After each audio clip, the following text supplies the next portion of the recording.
Gubernur Kalimantan Selatan salurkan bantuan tunai tahap pertama kepada 17.000 lebih rumah terdampak banjir. Sepanjang 2025, 88 pekerja di Kota Banjarbaru terkena PHK.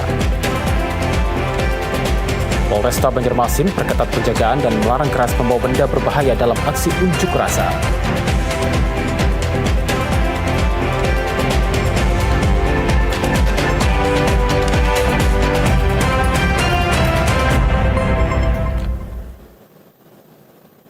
Assalamualaikum warahmatullahi wabarakatuh, selamat sore dan salam damai Panua.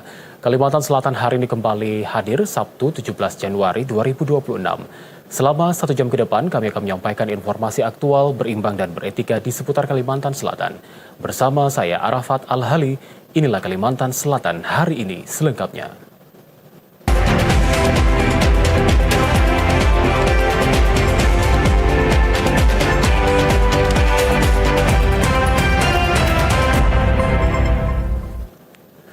Tepati janji, Gubernur Kalimantan Selatan salurkan bantuan tunai kepada korban banjir.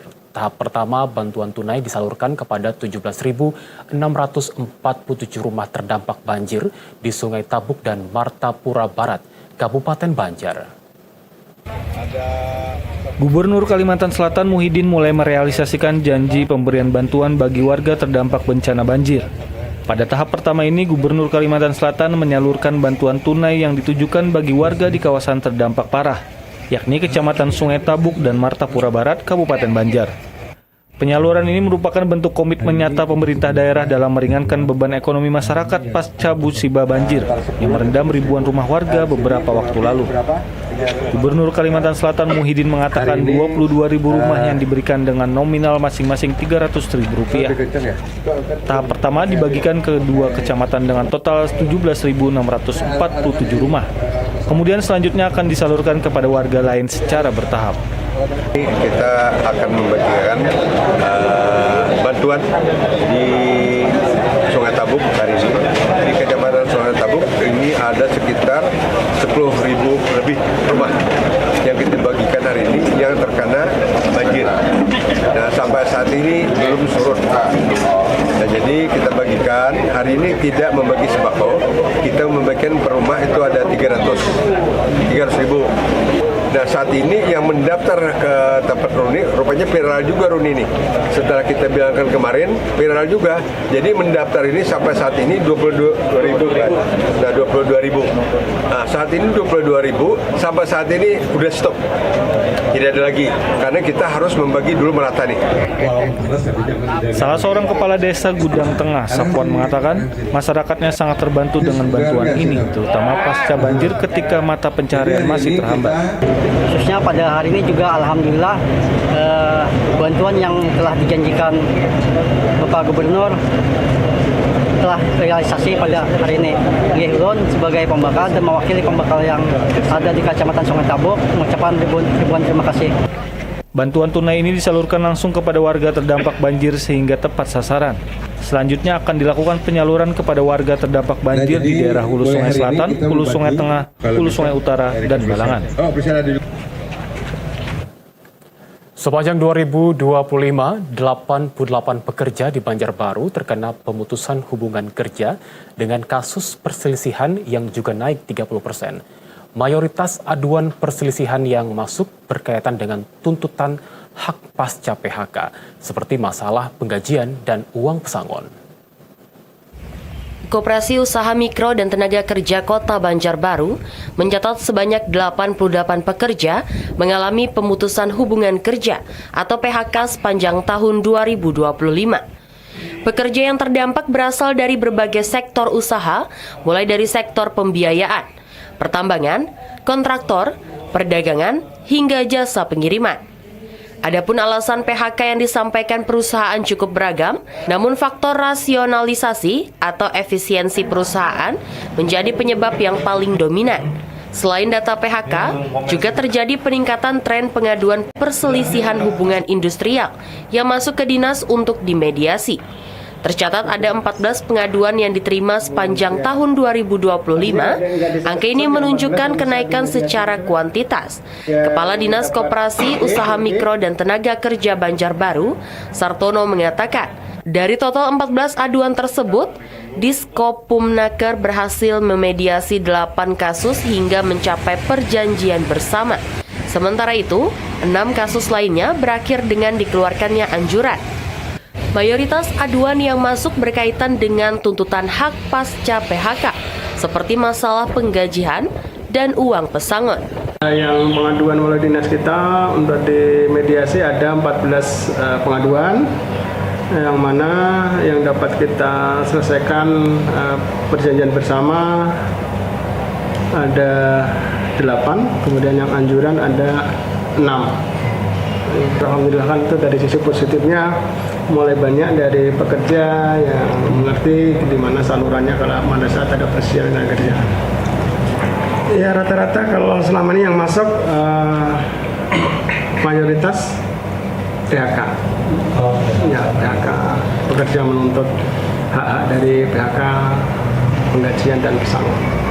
Menyikapi kondisi ini, Diskopumnaker Banjarbaru terus melakukan pendataan dan pemantauan intensif terhadap para pekerja yang kehilangan pekerjaan. Pemerintah tidak tinggal diam dan terus mendorong para pekerja terdampak untuk bangkit kembali. Polresta Banjarmasin memperketat penjagaan dan melarang keras membawa benda berbahaya dalam aksi unjuk rasa. Langkah tegas ini diambil agar pelaksanaan unjuk rasa ke depannya dapat berjalan aman dan kondusif. Menjaga kondusivitas keamanan dan kenyamanan pada pelaksanaan aksi unjuk rasa di Kota Banjarmasin, Polresta Banjarmasin secara tegas mengingatkan kepada para demonstran agar tetap mematuhi hukum saat menyampaikan orasi. Polisi melarang keras pembawaan peralatan atau benda-benda yang dapat membahayakan keselamatan orang banyak seperti senjata tajam, benda tumpul, hingga bahan kimia berbahaya. Pihaknya tidak akan segan mengambil tindakan tegas di lapangan jika ditemukan oknum peserta aksi yang sengaja membawa barang-barang terlarang tersebut. Tentunya kami ulangi lagi bahwasanya teman-teman mahasiswa sudah dewasa, sudah memahami bahwasanya ketika melaksanakan tuntutan atau aspirasi tentunya barang-barang yang tidak diperbolehkan maupun dilarang itu apa, kita sama-sama menjaga kondusivitas tentunya. Kami pun juga sama secara internal kita melakukan analisa dan evaluasi bagaimana pelaksanaan kegiatan pelayanan dan pengamanan setiap aksi unjuk rasa itu kita laksanakan secara profesional, humanis, sesuai aturan dan sesuai prosedur tentunya.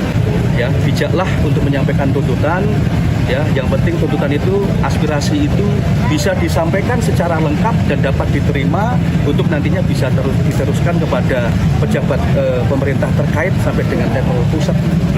Penyampaian aspirasi dengan aksi unjuk rasa diharapkan dapat dilakukan dengan santun dan damai, serta menjauhi aksi anarkis. Masyarakat diimbau untuk tetap menjaga ketertiban dan tidak mudah terprovokasi oleh oknum yang ingin memancing keributan. Informasi lainnya akan kami hadirkan usai jeda. Tetaplah bersama kami di Kalimantan Selatan hari ini.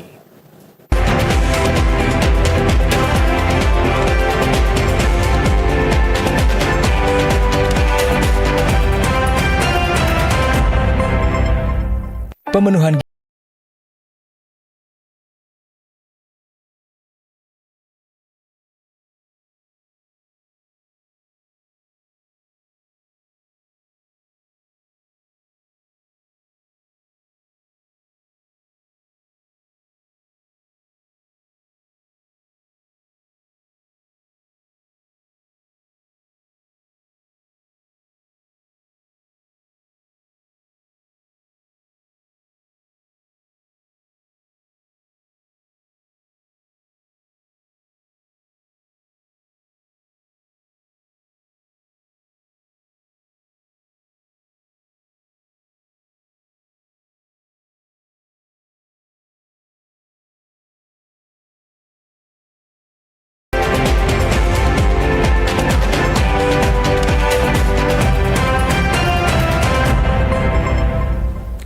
Banjir di landasan Ulin Selatan, Kota Banjarbaru mulai berangsur surut. Meski demikian, warga masih merasa was-was jika terjadi hujan lebat, terutama pada malam hari. Kondisi genangan air akibat banjir di beberapa titik di Kelurahan Landasan Ulin Selatan mulai menunjukkan penurunan. Berdasarkan pantauan di lapangan, debit air telah menurun dari titik tertinggi sebelumnya. Meski air mulai surut, sebagian warga mengaku belum bisa bernafas lega. Salah seorang warga Jumri mengaku masih was-was, terutama pada malam hari jika terjadi hujan deras. Selama banjir, ia mengungsi di tenda darurat selama 10 hari terakhir dan baru dapat kembali ke rumah. Itu pun sebagian rumahnya masih terendam air. 10 hari lebih lah kayak itu. Balik ke rumah Bang berapa hari dah? Hanya 2 hari. 2 hari aja. Ini kayak apa nih? Masih was-was lah dengan cuaca kayak ini? Masih was-was, makanya disediakan dulu untuk ini kan di penginapan, kada boleh dianu dulu, biar aja dulu sini. Karena masih menjaga lagi gitu nah. Untuk sementara ini kan dianu dulu untuk PKT untuk jaga-jaga lah. Berarti sudah normal lah? Belum dulu lagi normalnya lagi masih lagi belum. Sementara Ketua RT 02 Landasan Ulin Selatan Hendra mengatakan saat ini banjir sudah mengalami penurunan. Yang semula di angka 50-60 cm, sekarang sudah menurun hingga 22 cm. Untuk saat ini alhamdulillah ada penurunan di sekitar 22 cm. Ini berturun terus ya? Nggih, berturun terus alhamdulillah. Masih hujan ya, merasa was-was sama masih bila hujan malam tuh? Bila hujan malam kita agak was-was sih, karena pengalaman yang terdahulu lah. Sampai saat ini masih ada yang mengungsi lah warga? Sampai saat ini masih ada yang mengungsi karena posisi jalan masuk gangnya lumayan masih tinggi lah. Yang karena penyakit kulit adakah? Ada yang gatal-gatal. Selain itu ada yang garing, panas dan sebagainya? Kalau panas ada. Diobati lah? Sudah. Meski sebagian jalan sudah mulai bisa dilewati, akses di beberapa gang permukiman warga masih terendam cukup dalam. Hal ini menyebabkan sejumlah warga memilih untuk tetap bertahan di rumah keluarga maupun pengungsian. Warga berharap cuaca terus membaik agar aktivitas dapat kembali normal sepenuhnya dan mereka tak perlu kembali ke pengungsian. Harga beras lokal di Pasar Bauntung, Banjarbaru naik Rp1.000 per liter akibat cuaca buruk. Pedagang sebut pasokan beras lokal berkurang pasca terjadi banjir dalam beberapa pekan terakhir. Harga komoditas beras lokal di Pasar Bauntung, Banjarbaru mengalami kenaikan dalam beberapa pekan terakhir. Cuaca ekstrim, hujan deras dan banjir di wilayah penghasil beras disinyalir menjadi penyebab utama terhambatnya pasokan ke pedagang.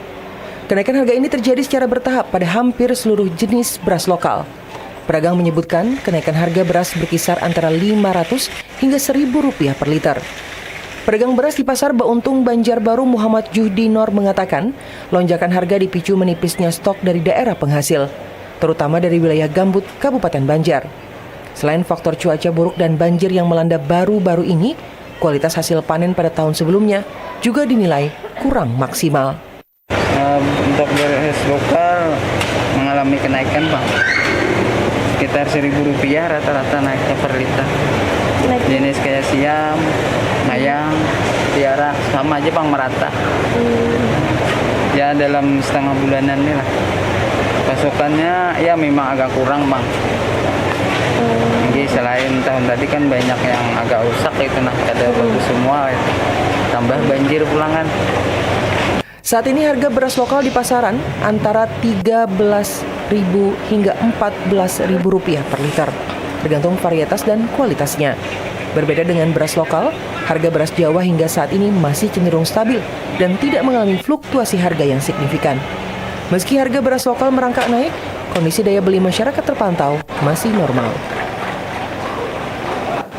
Di tengah gempuran belanja online, sebuah toko perlengkapan alat jahit di kawasan Pasar Taman Sari, Banjarmasin masih setia membuka pintunya setiap hari. Sejak puluhan tahun berdiri, toko ini memilih tetap bertahan berjualan secara konvensional, mengandalkan pertemuan secara langsung dengan pembeli.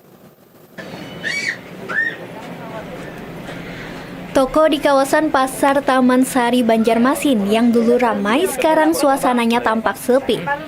Di salah satu toko perlengkapan jahit terlihat rak-rak kayu yang berjejer, alat-alat jahit seperti gulungan benang, pita, resleting, payet, hingga renda dengan aneka warna.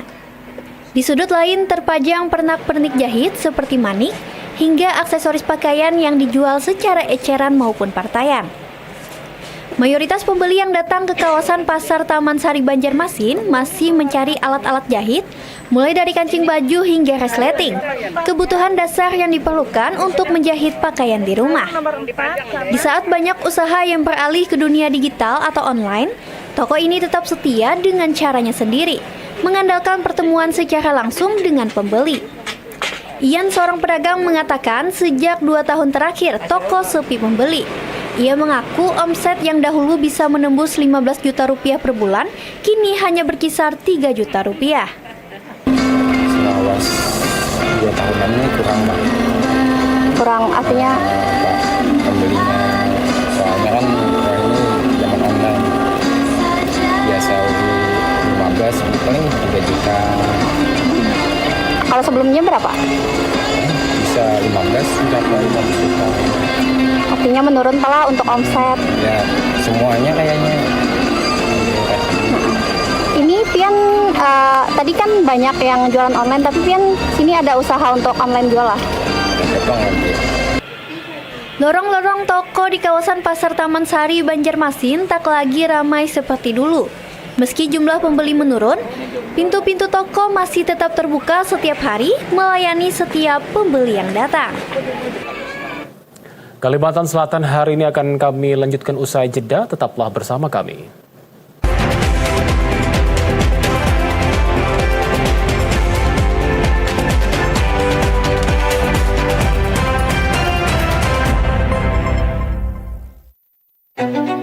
Indonesia kaya akan keberagaman. Setiap kepercayaan membawa pesan damai dan kasih yang saling menguatkan. Mengajarkan kita untuk hidup dengan kasih sayang, saling menghormati, dan menjaga kedamaian dalam kebersamaan. Menguatkan semangat, cinta kasih, dan keadilan sosial yang menjadi fondasi dalam membangun masyarakat yang harmonis. Mengajak, membuka hati, menebar pengampunan, dan merangkul perbedaan sebagai kekuatan persatuan. Mengingat pentingnya pencerahan batin dan welas asih tanpa batas agar terciptanya harmoni sejati di antara kita.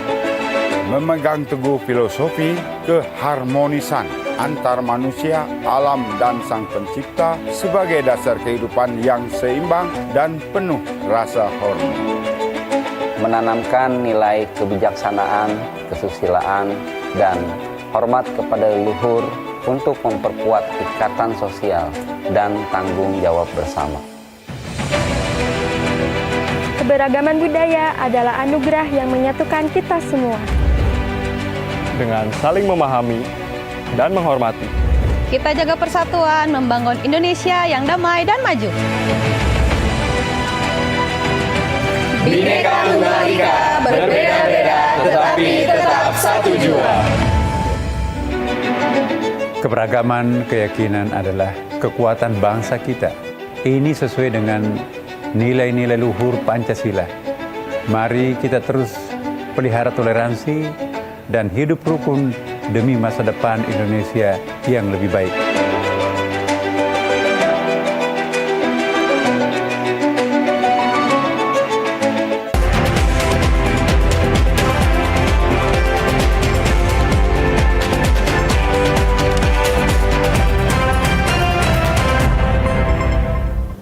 Penguatan peran dan kinerja DPRD menjadi perhatian Komisi 1 DPRD Provinsi Kalimantan Selatan di awal tahun 2026, seiring dengan kebutuhan untuk memastikan fungsi pengawasan, legislasi, dan penyerapan aspirasi masyarakat berjalan semakin efektif. Sebagai bagian dari pengayaan perspektif dan pertukaran pengalaman antar lembaga legislatif, Komisi 1 DPRD Kalimantan Selatan melakukan pertemuan koordinasi dengan DPRD Provinsi DKI Jakarta.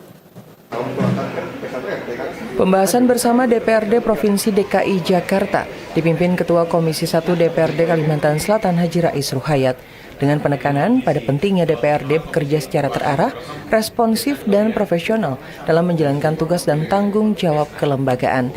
Pertemuan membahas penguatan fungsi pengawasan, pelayanan, dan penyerapan aspirasi masyarakat, serta penyelarasan program kerja DPRD di awal tahun sebagai upaya meningkatkan efektivitas kinerja kelembagaan. Salah satu pokok bahasan utama adalah evaluasi pola kerja DPRD agar pengelolaan agenda dan prioritas pembahasan dapat berjalan lebih efektif dan terukur.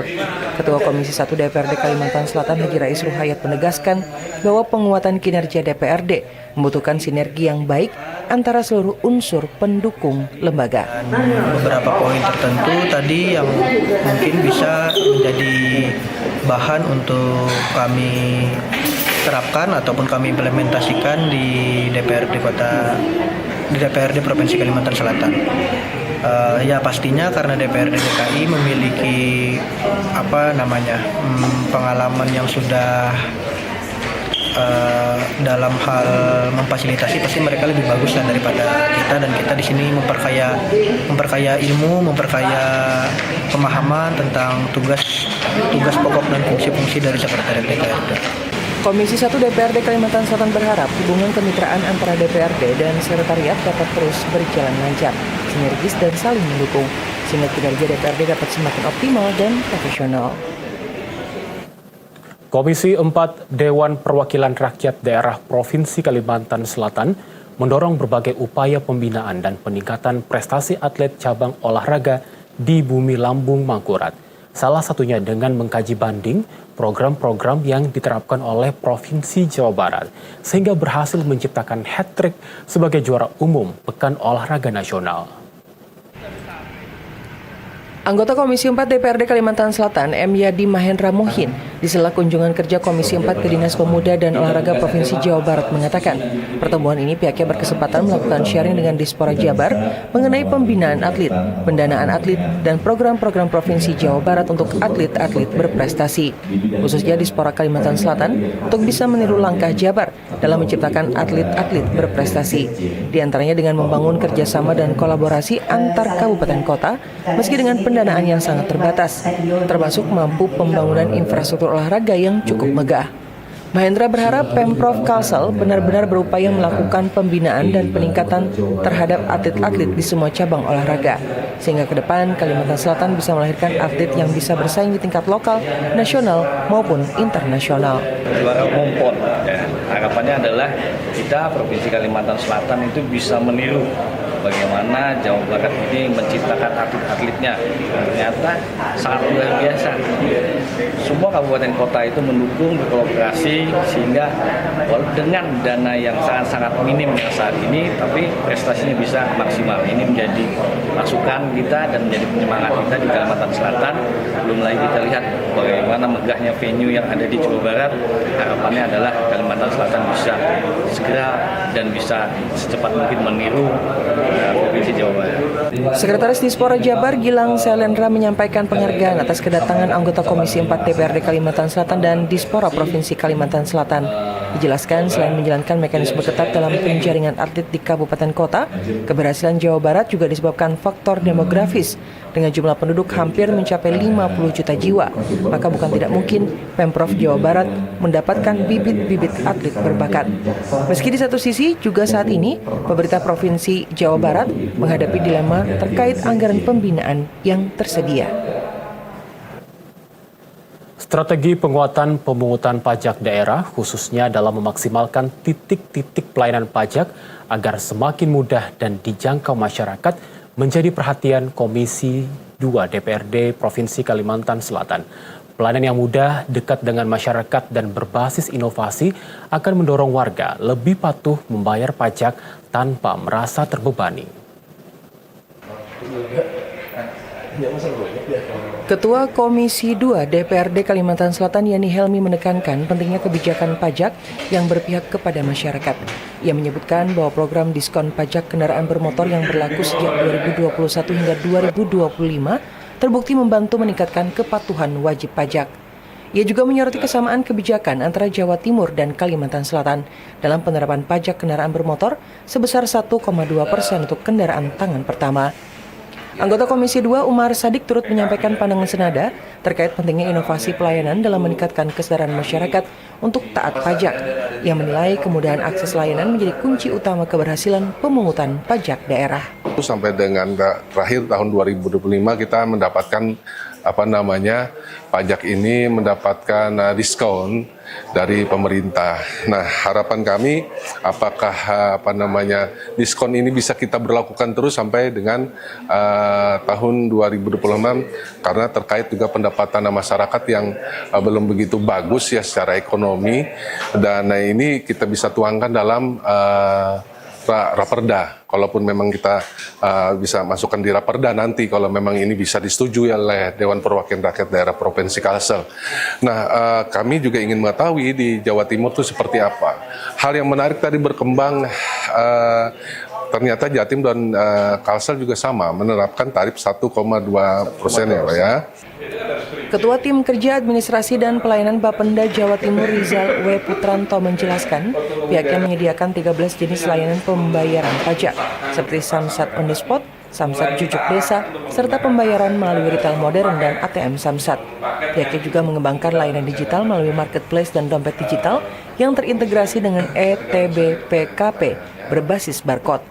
Pembayaran digital ini meningkat hingga 14% per tahun. Kunjungan diikuti rombongan Komisi 2 DPRD Kalimantan Selatan didampingi jajaran Bapenda Provinsi Kalimantan Selatan guna menyerap praktik terbaik penguatan pemungutan pajak dari Jawa Timur. Pemirsa, berikut perakiraan cuaca esok hari Minggu 18 Januari 2026. Informasinya akan disampaikan Prakirawan Ruth Mandasari Saragih dari Stasiun Meteorologi Syamsuddinur, Banjarmasin. Halo Sobat Cuaca, jumpa lagi dalam tayangan update perakiran cuaca wilayah Kalimantan Selatan yang berlaku untuk esok hari, Minggu 18 Januari 2026. Bersama saya Ruth Mandasari, Prakirawan Stasiun Meteorologi Syamsuddinur, Banjarmasin. Sobat Cuaca, berdasarkan perakiran dinamika atmosfer esok hari diperkirakan masih terdapat siklon tropis Nokaen di wilayah Filipina yang menyebabkan adanya belokan angin yang memanjang di wilayah Pulau Kalimantan sehingga mendukung pertumbuhan awan hujan di wilayah tersebut. Terdapat juga bibit siklon 96S di wilayah selatan Jawa dan 97S di wilayah Australia bagian utara yang menyebabkan adanya daerah pertemuan massa udara yang mendukung pertumbuhan awan hujan di wilayah selatan Pulau Jawa hingga Nusa Tenggara Timur. Kondisi tersebut juga menyebabkan angin lapisan 3000 feet di wilayah Kalimantan Selatan bertiup dari arah barat. Selanjutnya, untuk kondisi umum pada esok hari di wilayah Kalimantan Selatan, angin di lapisan permukaan dominan bertiup dari arah barat laut hingga timur laut, dengan kecepatan antara 5 hingga 20 km per jam. Untuk suhu udara diperkirakan berkisar antara 24 hingga 32 derajat Celcius, dengan nilai kelembapan udara antara 60 hingga 98%. Untuk perakiraan cuaca pada pagi hari secara umum diperkirakan cerah berawan hingga berawan di seluruh wilayah Kalimantan Selatan. Sementara untuk siang hari diperkirakan terdapat potensi hujan di hampir seluruh wilayah Kalimantan Selatan kecuali di wilayah Kabupaten Tanah Laut, Barito Kuala, dan Tabalong diperkirakan berawan. Kami menghimbau kepada masyarakat agar waspada terhadap potensi hujan yang dapat disertai kilat atau petir dan angin kencang, khususnya di wilayah Kota Banjarmasin, Banjarbaru, Kabupaten Banjar, dan Tanah Bumbu, serta Kota Baru. Kondisi cuaca pada malam hari secara umum diperkirakan membaik, yakni berawan untuk seluruh wilayah kota kabupaten di Kalimantan Selatan. Begitu pula pada dini hari kondisi cuaca secara umum diperkirakan berawan. Selanjutnya kita beralih ke informasi perakiraan tinggi gelombang. Untuk esok hari tinggi gelombang di wilayah perairan Banjarmasin, Tanah Bumbu, dan juga Kota Baru diperkirakan berkisar antara 0,5 hingga 1,25 meter. Sementara untuk wilayah perairan Tanah Laut diperkirakan tinggi gelombang antara 1,25 hingga 2,5 meter. Sehingga perlu diwaspadai bagi perahu nelayan, kapal tongkang, dan kapal feri yang berada di wilayah perairan tersebut.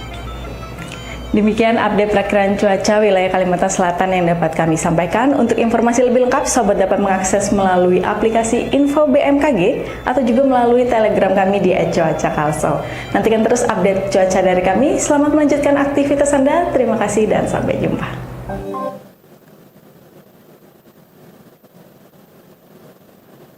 Informasi lainnya akan kami hadirkan usai jeda. Tetaplah bersama kami di Kalimantan Selatan hari ini.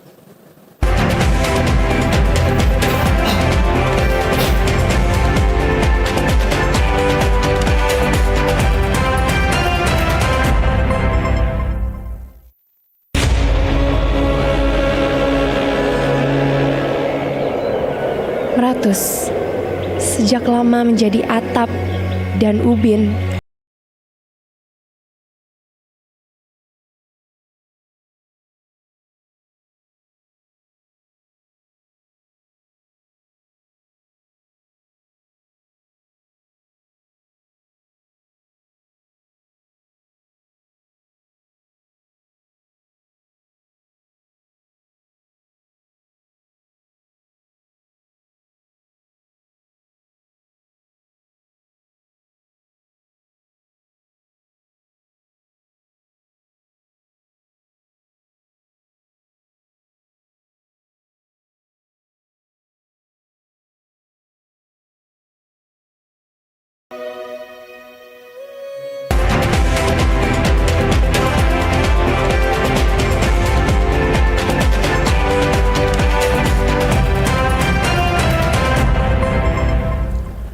Terima kasih Anda masih bersama kami di Kalimantan Selatan hari ini. Pemirsa, di tangan Rita Ningsih, tanaman pandan laut yang banyak tumbuh di pesisir Kota Baru disulap menjadi produk seni bernilai ekonomi. Ia menjadi pengrajin pandan laut setelah mengikuti pelatihan yang diadakan Dekranasda Kabupaten Kota Baru. Sejumlah ibu-ibu antusias mengikuti pelatihan pembuatan kerajinan berbahan pandan laut di lantai 2 Gedung Dekranasda Kabupaten Kota Baru. Ibu-ibu dari organisasi wanita dan pelaku UMKM ini tampak sibuk menggambar pola, menggunting lembaran anyaman pandan laut mengikuti pola, kemudian membentuknya menjadi sebuah tas. Narasumber dalam pelatihan ini Rita Ningsih dengan sabar membimbing mereka. Ibu Persit serba bisa ini menjadi pengrajin pandan laut sejak tahun 2018. Setelah mengikuti pelatihan yang juga diadakan Dekranasda Kabupaten Kota Baru. Dari situ Rita mulai mendapat orderan dan terus menggeluti kerajinan pandan laut hingga sekarang. Di tangannya, tanaman pandan laut yang banyak tumbuh di pesisir Kota Baru disulap menjadi produk seni bernilai ekonomi, seperti tas, kotak tisu, dan kopiah. Selain menjadi pengrajin, Rita tak pelit menularkan ilmunya dengan mengisi pelatihan. Ia juga berkeinginan mengajak ibu-ibu pesisir untuk memanfaatkan bahan baku yang tersedia di sekitar mereka agar bisa meningkatkan perekonomian keluarga. Nah, memulai itu saya ikut jadi peserta pelatihan seperti yang diadakan ini yang diadakan oleh Dekranasda juga pada tahun 2018 yang lalu. Berlanjut dapat orderan banyak nih. Nah, dari orderan banyak itu saya berkelanjutan sekarang. Dan alhamdulillah hari ini malah menjadi narasumber untuk Bimtek ini. Target saya itu pengen mengajak ibu-ibu pesisir yang menambah ekonomi mereka, melihat potensi daerah mereka bahwa yang daerah pesisir itu yang pandan lautnya bisa dijadikan sesuatu yang bernilai jual, nambah ekonomi mereka biar lebih bagus lagi daripada sebelumnya. Menurut Rita, potensi pandan laut di Kabupaten Kota Baru sangat melimpah, namun belum dimanfaatkan dengan baik. Padahal, hasil kerajinan pandan laut cukup dilirik, terutama oleh konsumen luar negeri. Dari Kota Baru, Fitri, kontributor TVRI Kalimantan Selatan. Minseng, toko roti legendaris di Kota Banjarmasin hingga kini masih setia menjaga cita rasa roti klasik yang telah bertahan sejak tahun 1930.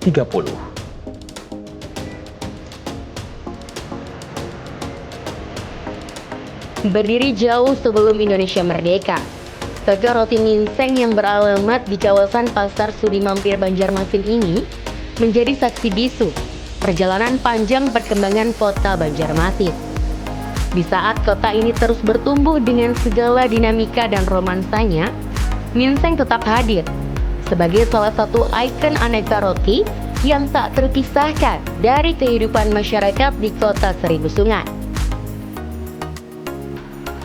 Usaha roti keluarga ini telah bertahan lebih dari 3 generasi. Dari generasi ke generasi, resep dan cara pembuatan roti diteruskan tanpa banyak perubahan. Menjadi kunci utama Minseng mampu bertahan di tengah himpitan persaingan toko roti modern dan waralaba besar yang semakin menggerus bisnis sejenis. di kota yang sudah hampir 5 abad ini. Toko roti Minseng berlokasi di Jalan Pangeran Samudra, kawasan perdagangan lama yang dekat dengan Pasar Ujung Murung, Pasar Bawang, dan Pasar Lima. Lokasi strategis ini membuat toko roti Minseng mudah ditemui dan selalu ramai dikunjungi pelanggan. Roti tawar klasik menjadi menu andalan yang paling diburu. Teksturnya yang lembut dengan sedikit rasa asam dari ragi menjadi ciri khas yang tidak mudah ditemukan pada roti-roti masa kini.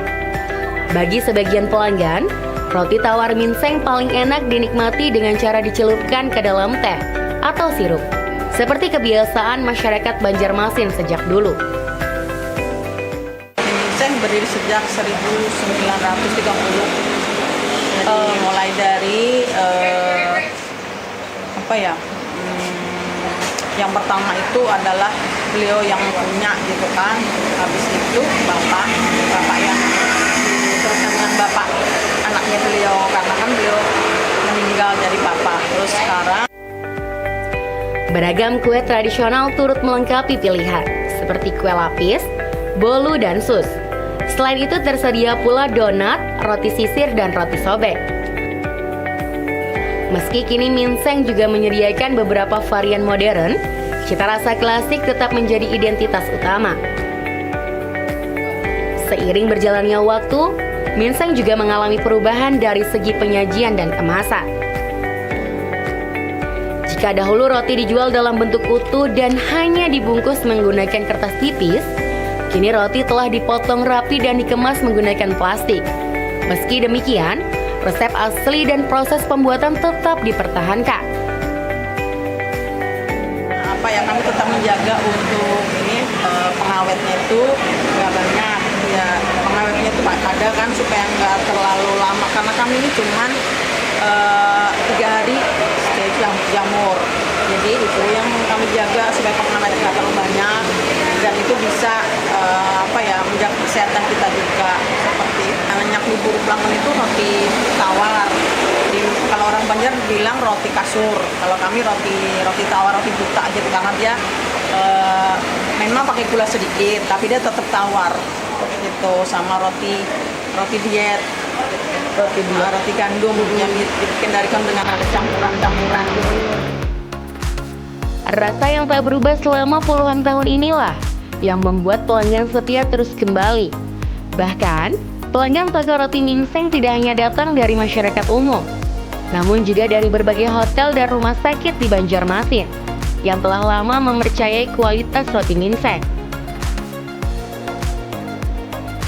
Di usia hampir 1 abad, toko roti Minseng bukan sekedar tempat membeli roti. Lebih dari itu, Minseng telah menjadi bagian dari sejarah, kenangan, dan memori kolektif warga Banjarmasin. Aroma roti yang menyeruak dari toko kecil ini terus menghidupkan kisah masa lalu, sekaligus menjadi penghubung antara generasi dengan rasa klasik yang tak pernah lekang oleh waktu. Roti Minseng dengan segala cita rasa yang terselip dalam setiap gigitan bukan semata tentang sepotong roti, tetapi ada cerita tentang banyak romansa dalam setiap helaan penikmatnya. Minseng bukan sekedar tentang roti, tetapi ada cerita purba tentang Banjarmasin dengan segala jejak sejarahnya. Pemirsa, jika biasanya kalakai atau sayur paku banyak dijadikan sebagai masakan sayur oleh masyarakat, tidak demikian dengan kelompok ibu-ibu Desa Sungai Puting, Kecamatan Candi Laras Utara, Kabupaten Tapin. Di tangan ibu-ibu ini, kalakai justru dijadikan keripik yang renyah dan gurih. Bagi masyarakat Banjar, kalakai, paku atau pakis sudah tidak asing lagi. Tanaman liar yang banyak tumbuh di daerah gambut ini biasanya dijadikan sayur. Pucuk kalakai yang masih muda dipetik dan dipotong pendek untuk dimasak menjadi sayur. Namun, oleh kelompok ibu-ibu Desa Sungai Puting, Kecamatan Candi Laras Utara, kalakai justru dijadikan keripik sebagai cemilan yang gurih dan renyah. Bahkan, keripik tanaman yang tumbuh liar dan banyak terdapat di desa ini juga sering dipamerkan dalam kegiatan yang dilaksanakan pemerintah Kabupaten Tapin dan Provinsi Kalimantan Selatan. Mengolah pakis menjadi keripik sangat sederhana. Cukup dengan 1 butir telur ayam, bawang merah, bawang putih, tepung beras, tepung tapioka, dan bumbu penyedap. Dengan bumbu sederhana ini, keripik kelakai menjadi pilihan cemilan yang disukai banyak orang.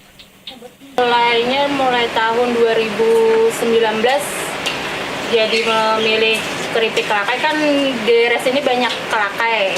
Jadi memanfaatkan yang di desa ya, yang nggak ditanam, pada ditanam loh.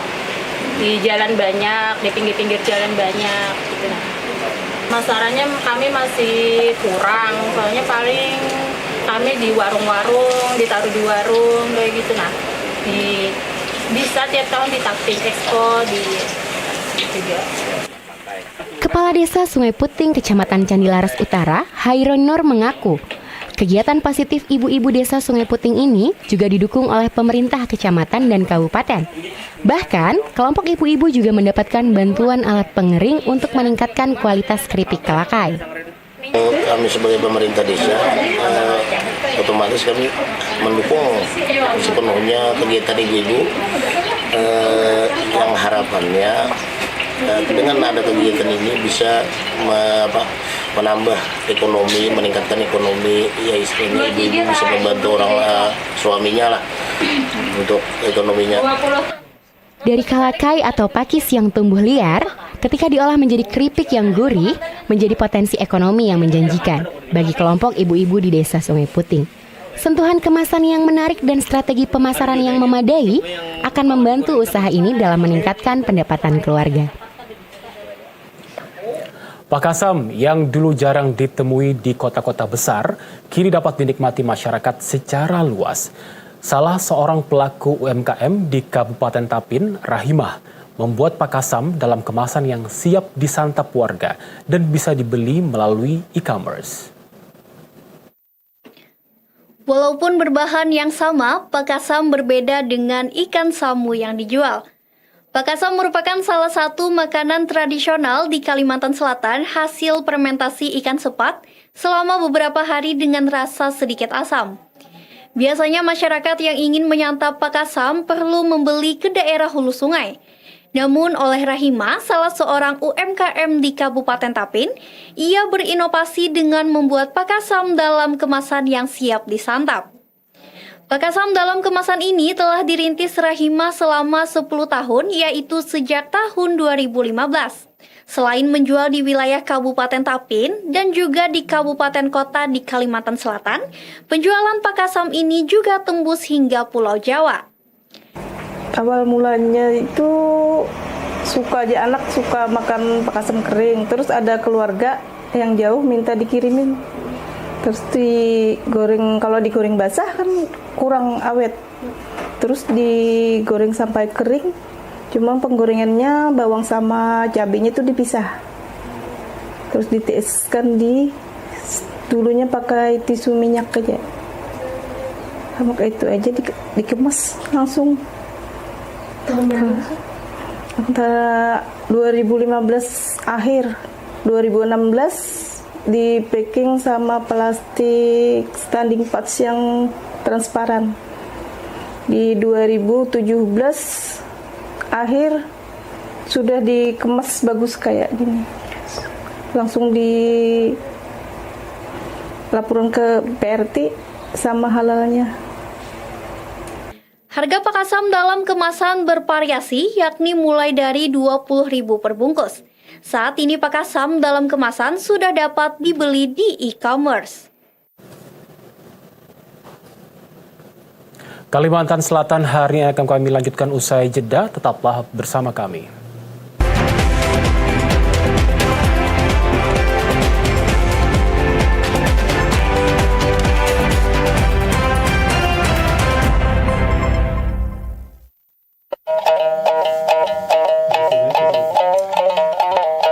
Selamat datang di Kalimantan Nan Kaya.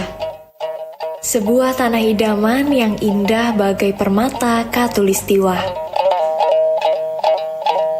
Mari kita mengenal karya seni yang melambangkan keelokan.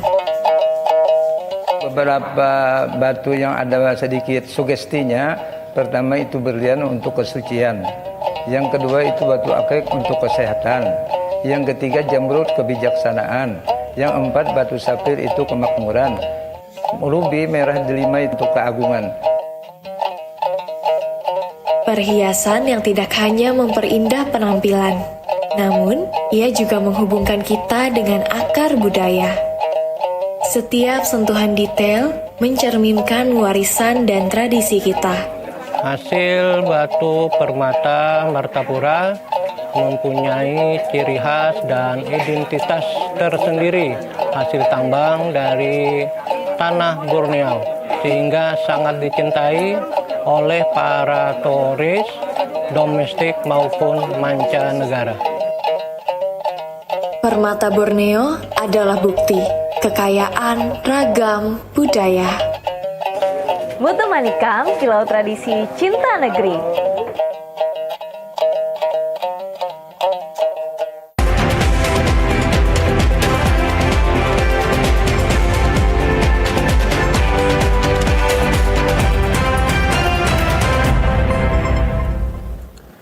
Memiliki keindahan alam pegunungan yang masih terjaga keasriannya, Loksado Kabupaten Hulu Sungai Selatan, Kalimantan Selatan juga memiliki sarana wisata yang sudah terkenal hingga ke mancanegara. Inilah wisata bambu rafting atau warga lokal menyebutnya balanting paring.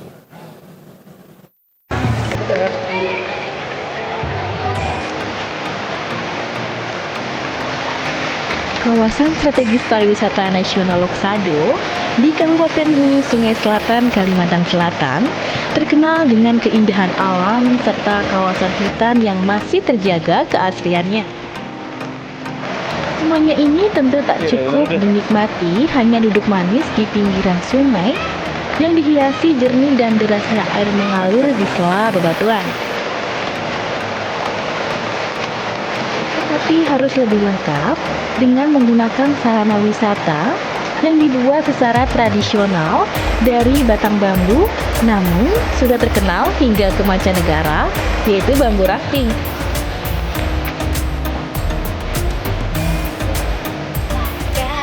Meski mulai bermunculannya sarana wisata yang baru, yaitu River Tubing, yang saat ini telah banyak dikelola warga lokal, namun minat wisatawan tak pernah berkurang untuk menggunakan bambu rafting atau warga lokal menyebutnya balanting paring ini sebagai sarana untuk menikmati keindahan alam pegunungan beratus Loksado.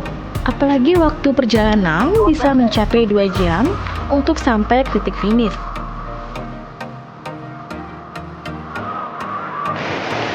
Sehingga sangat terbilang cukup untuk wisatawan dalam memanfaatkan momen wisatanya. Ada berapa ini bang? Ada berapa jeram yang dilalui ini sampai ke finish ini biasanya? 10 lebih lah. Iya, sekitar 10-an jeramnya kayaknya.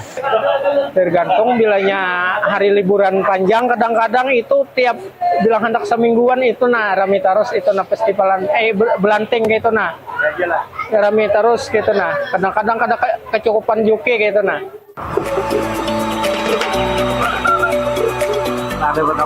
Kendati melewati banyak rintangan seperti derasnya aliran sungai yang dipenuhi bebatuan yang mengakibatkan bambu rafting atau lantik bisa terbalik dan rusak, hal ini tidak menjadi kekhawatiran bagi wisatawan karena mereka sudah dilengkapi alat keamanan seperti baju pelampung dan helm, serta kondisi sungai yang tidak terlalu dalam, sehingga meski terjatuh, kaki masih bisa menyentuh dasar sungai. Rasanya seru banget karena ini juga pengalaman pertama ya, dan gak heran kalau banyak orang yang ikut bambu rafting karena emang seru luar biasa, airnya juga seger banget. Seru banget. Seru banget. Adalah budaya yang menjadi sebuah kebersamaan. Iya. Dan bagaimana tadi kita sudah melewati berbagai adrenalin, iya. Itu keseruan banget. Pernah ikut bambu rafting sebelumnya? Pernah ikut dong. Bambu rafting ini sangat seru dinikmati walaupun saya tidak pernah ikut naik nih.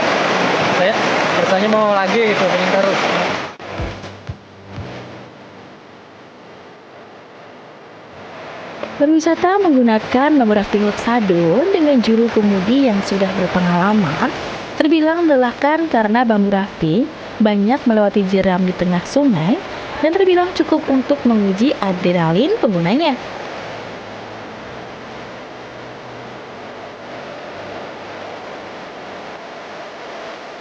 Namun, kelelahan ini bisa dilepaskan ketika sampai di rest area yang berjarak sekitar 1 jam perjalanan dari titik start. Wisata bambu rafting Loksado saat ini terus diminati wisatawan untuk menggunakannya, apalagi sudah menjadi event tahunan dari Kementerian Pariwisata dan Ekonomi Kreatif Republik Indonesia, yakni Festival Bambu Rafting yang telah berlangsung beberapa waktu lalu.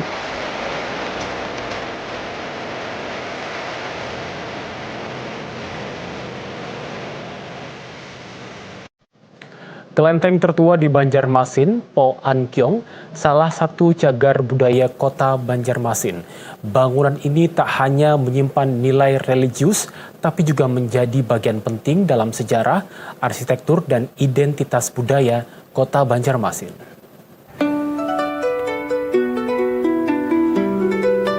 Di tengah keramaian Pasar Baru Banjarmasin, sebuah bangunan tua bernuansa merah dan emas tetap tegak berdiri.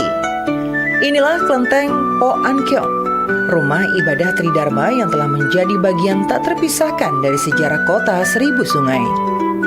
Usianya tak lagi muda, lebih dari 111 tahun lamanya, rumah ibadah ini telah menjadi bagian tak terpisahkan dari jejak sejarah komunitas Tionghoa di Banjarmasin.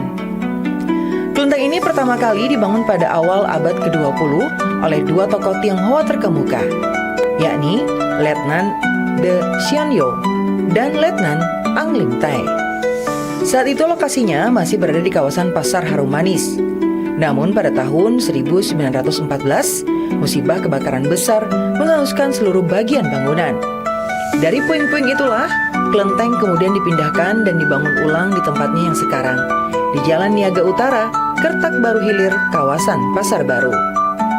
Sejak saat itu, kelenteng ini tak hanya menjadi tempat sembahyang umat Tridharma, Buddha, Konghucu, dan Tao, tetapi juga menjadi pusat spiritual, sosial, dan kebudayaan masyarakat Tionghoa di Banjarmasin. Ada hal menarik dari penempatan baru kelenteng ini. Menurut ilmu Feng Shui, lokasinya berada di posisi tusuk sate, yang secara energi diyakini mampu menangkal pengaruh buruk dan melindungi kawasan sekitarnya. Keunikannya tak berhenti di situ. Arsitektur Po An Kiong memiliki perpaduan gaya Asia Timur klasik dengan detail ornamen Tionghoa. Dari atap bersusun, patung naga, sampai ukiran kayu berusia ratusan tahun, semua masih terjaga utuh dan otentik. Selain itu, saat masa penjajahan Jepang, tepatnya sekitar tahun 1943 hingga 1945, Po An Kiong pernah menjadi sasaran serangan udara. Sebuah bom dijatuhkan di sekitar bangunan. Namun keajaiban terjadi. Bom tak pernah meledak, meski meja persembahan hancur. Hingga kini bangunan utama tetap utuh. Meja itu masih disimpan sebagai pengingat kekuatan iman dan perlindungan tak terlihat. Dengan nilai sejarah, arsitektur, dan peran budayanya yang kuat, kelenteng Po An Kiong kini telah resmi ditetapkan sebagai bangunan cagar budaya peringkat kota oleh pemerintah kota Banjarmasin. Kelenteng Po An Kiong ini sudah dibangun sejak tahun 1914, yang mana kalau dihitung sampai ke tahun 2025 ini sudah lebih dari 50 tahun, tepatnya berusia 111 tahun, sehingga dikategorikan memenuhi syarat 50 tahun. Kemudian yang kedua, kelenteng Po An Kiong ini memenuhi masa gaya karena arsitekturnya itu sudah melebihi dari 50 tahun. Yang ketiga, bahwa keberadaan dari kelenteng Po An Kiong ini memiliki arti penting bagi sejarah, ilmu pengetahuan, pendidikan, agama maupun kebudayaan. Sangat bangga sekali. Nah, terutama kita ingin pengurus di sini mengucapkan banyak-banyak terima kasih kepada pemerintah daerah, terutama wali kota kita Pak Yamin, telah menetapkan kelenteng Po An Kiong sebagai cagar budaya. kota dan kabupaten. Tempat ibadah kita nih kebanyakan masih asli gitu, masih original, peninggalan dari zaman-zaman abad ke-19 lah ini istilahnya. Penetapan ini bukan sekedar formalitas, tapi sebagai langkah awal untuk melindungi warisan yang semakin terancam oleh waktu dan modernisasi. Kedepannya, kelenteng ini diharapkan bisa meningkatkan statusnya ke tingkat provinsi hingga nasional. Karena Po An Kyong bukan hanya tempat ibadah, namun juga sebagai jejak peradaban, cerita kearifan lokal, dan wujud nyata kehidupan multikultural di kota Banjarmasin.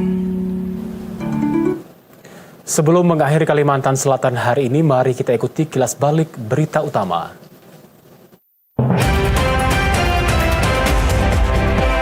Tunai tahap pertama kepada 17.000 lebih rumah terdampak banjir.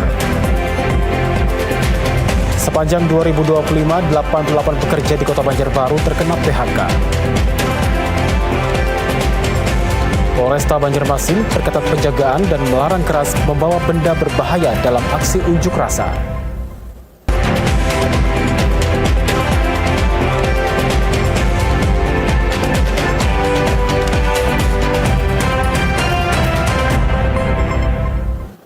Tuntas sudah perjumpaan kita di Kalimantan Selatan hari ini. Saya Arafat Al-Halim lagi tim yang bertugas mengucapkan terima kasih atas perhatian dan kebersamaan Anda.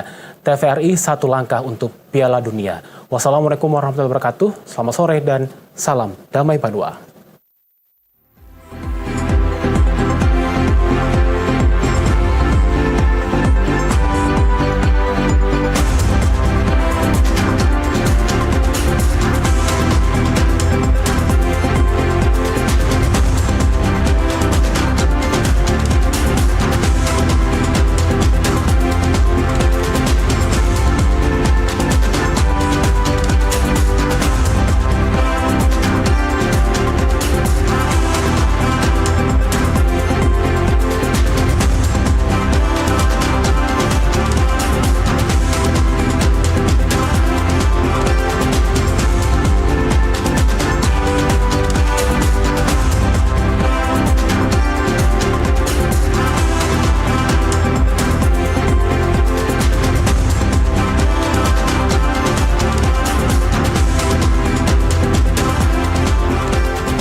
Mengenal orang Banjar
Bismillahirrahmanirrahim. Assalamualaikum warahmatullahi wabarakatuh. Alhamdulillah.